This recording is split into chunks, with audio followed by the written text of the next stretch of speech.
یقیناً جانور کو کھانا کھلانا صدقہ ہے. حدیث میں آتا ہے فی کلی کبد ذی رطبۃ اجر, ہر جاندار پر احسان کا ہمیں ثواب ملتا ہے. یہ جانوروں کے بارے میں حدیث ہے. جو بھی جاندار چیز ہے اس پر احسان کرو گے تو ثواب ملے گا, اس کو تکلیف دو گے تو گناہ ملے گا. مجھے اسی تکلیف سے ایک بات یاد آ گئی. ہمارے گھر میں ایک چوہا آ رہا تھا, گائے ایک باہر کے اوپر پالی ہوئی ہے نا ہم نے, تو چوہے کو پکڑنے کے لیے آج کل ایک گوند آ رہی ہے, گوند یوں کر کے لگا دیتے ہیں, چوہا اس پہ آ کے چپک جاتا ہے.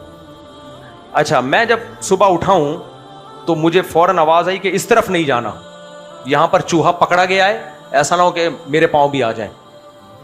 ٹھیک ہے جی. پہر 12-1 بجے مجھے یاد آیا کہ یار وہ چوہا تھا, پکڑا گیا تھا, اس کا ہوا کیا ہے. میں نے دیکھا کہ وہ چوہا جوں کا توں 12 بجے تک اسی پہ چمٹا ہوا ہے. سمجھ میں نہیں آ رہی بات. میں نے اپنے بیٹے سے بولا, میں نے کہا بھائی اس کو ٹھکانے لگاؤ, یہ تو ظلم ہے جانور کے ساتھ. 8-10 گھنٹے ہو گئے, ایک جکڑا ہوا ہے, آپ کو کوئی رسی سے باندھ دے, نہ کھانا نہ پینا, اور عجیب عذاب میں آپ ہو. اس نے کہا ٹھیک ہے میں باہر پھینک کے آ رہا ہوں, بلی کھا لے گی اس کو. میں نے کہا اللہ کے بندے, بلی پہلے بات کھائے گی کیسے, وہ تو بلی بھی چپک جائے گی اس کے ساتھ, وہ بھی اسی عذاب میں. تو تھوڑی میں نے ڈانٹ لگائی اس کو, میں نے کہا تھوڑی سینس سے کام لو. اس نے کہا چلو ٹھیک ہے پھر میں ایسے ہی پھینک دیتا ہوں. میں نے کہا ایسے ہی پھینکو گے, اس کو مرنے میں 24 گھنٹے لگیں, 48 گھنٹے لگیں, بھوک اور پیاس سے تڑپ تڑپ کے مرے گا.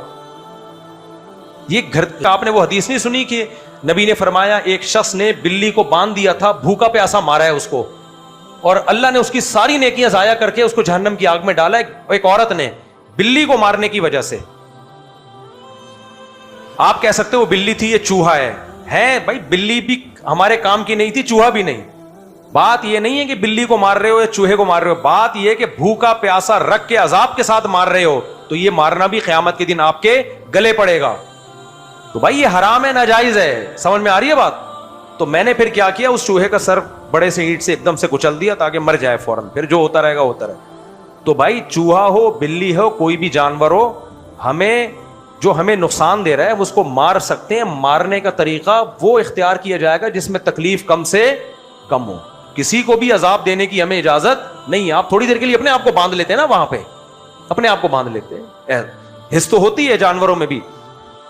تو اب یہ سمجھیں کہ جانور کو تکلیف پہنچانا گناہ اور جانور پہ احسان کرنا ثواب. یہ تو شریعت کا ایک اصول ہے. لیکن جہاں انسان اور جانوروں میں ٹکراؤ ہوگا تو ترجیح کس کو دی جائے گی؟ بولو, انسانوں.